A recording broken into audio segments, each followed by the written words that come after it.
How's it going? Good, good. Tell me about your experience here so far. This is our first time filming. Yeah, first time in Toronto, first time filming, and this has just been a completely memorable experience for me. Like, I love teaching people live, and something about like this style of like videotaping feels like I'm in a classroom and I'm teaching other people. Like, you see like Paolo and his crew moving around. It feels like modern day martial arts. When you teach, your students are going to be in the class looking at different angles, kneeling, asking questions. It makes it a very live environment, and you can kind of feel that from like just the way the camera moves around us and how they interact with us as a group. You forget that the camera's there and you really feel like you're in a class of like 10 or 20 people. It's a great experience. Right on. So there was a moment where, you know, we talked about you coming to Toronto and doing these videos, and a moment where you kind of thought about it. So what are some of your reasonings for even getting out and being more publicly exposed? You know, I'm a teacher. I feel like a teacher is defined by students, and I want to be able to reach more people and impact this art. Like, this art has changed my life. I was like a skinny, scrawny, insecure kid growing up, and Muay Thai made me feel strong, and my instructors helped empower me. And so the more people I can get in front of to be able to help empower them makes me feel like a more impactful instructor. And this medium just allows me to be in front of more people and hopefully change some lives through this amazing art. Have you been fortunate enough to only have had experiences with good instructors? No, I've had some horrible instructors. I'm not going to call them out by name. That would be very inappropriate. But Maybe you can help us identify, you know, for people. I mean, I think there's this relationship between student and teacher where there's an imbalance there, and oftentimes students get blinded by dogma and just blind loyalty. So how does one identify when they're in front of a not so great instructor, in your opinion? So one of the first things that I lead from, and I look in other instructors, is empathy. In other words, I need to be able to look at an instructor, and no matter how good they are, I need to be able to see myself in them. They need to come across as a human in some way. That doesn't mean they have to spill every piece of personal information to them, but if they show some sense of like vulnerability or like some humanistic qualities, then I feel like I can look at them and go, even though they're great, I can become that. And there's a lot of instructors that leave from this kind of like high and mighty place where they're almost gods, and it's to their own detriment for one, but it's definitely to their students. I mean, none of us are gods. Like, we're all human beings who.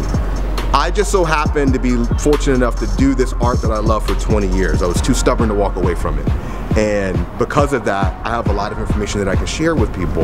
And I feel that that's a privilege. And I want as many people to feel comfortable with me, because I think, first off, an instructor has to make you feel comfortable in order for them to make you trust them. And once they trust you, you'll go anything with them. You'll do anything with them. And so I think that's important, leading with empathy and establishing a sense of trust first and foremost.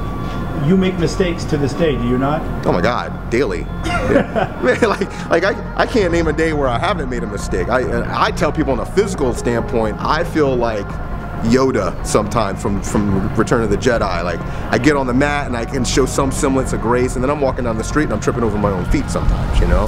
Like, I make mistakes all the time. I make mistakes when I'm teaching. I make big mistakes as a human being, huge ones.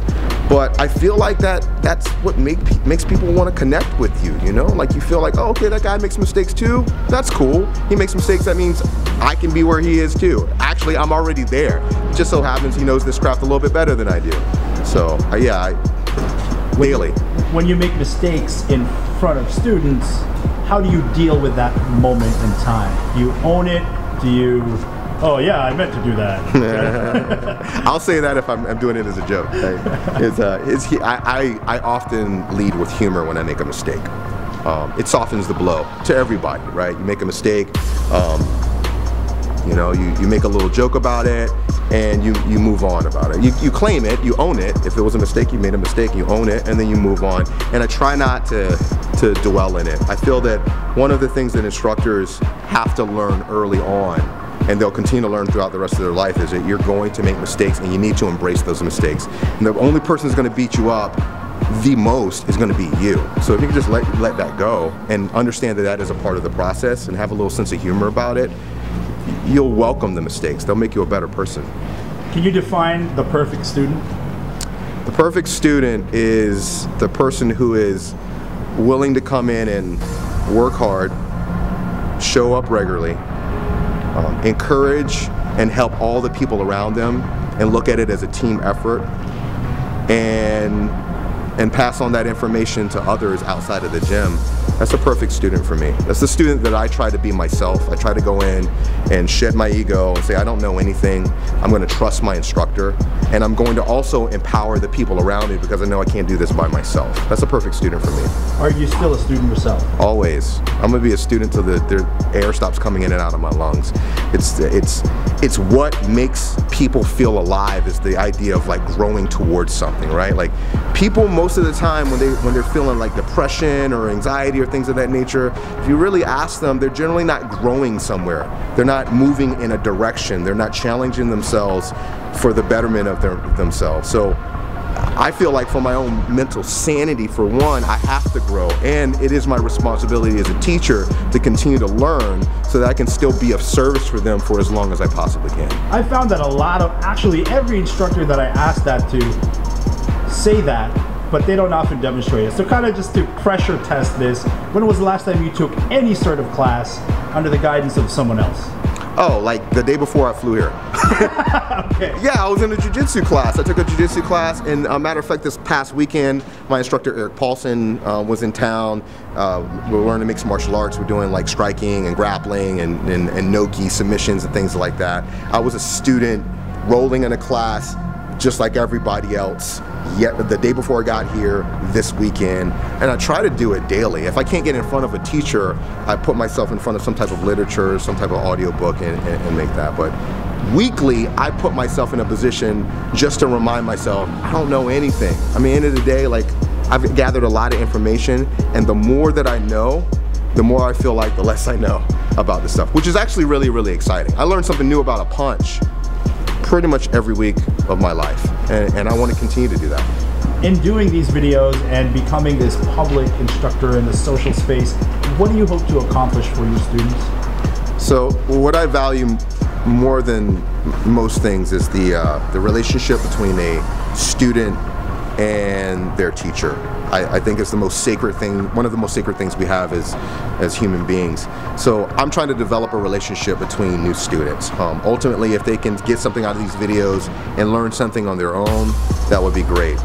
My wish would be to eventually get in front of them someday. So whether it be coming to one of my workshops or going to my instructor teacher training certificate things, you know, if you're coming to one of my anything that you can get FaceTime, we can get FaceTime with one another. That is my ultimate goal, because I like having that interaction. I like having that connection with people, and that's what I'm looking for from this. All right, thank you very much for your time, Ajarn Buck. Thank you. Thank you, everyone. Thank you.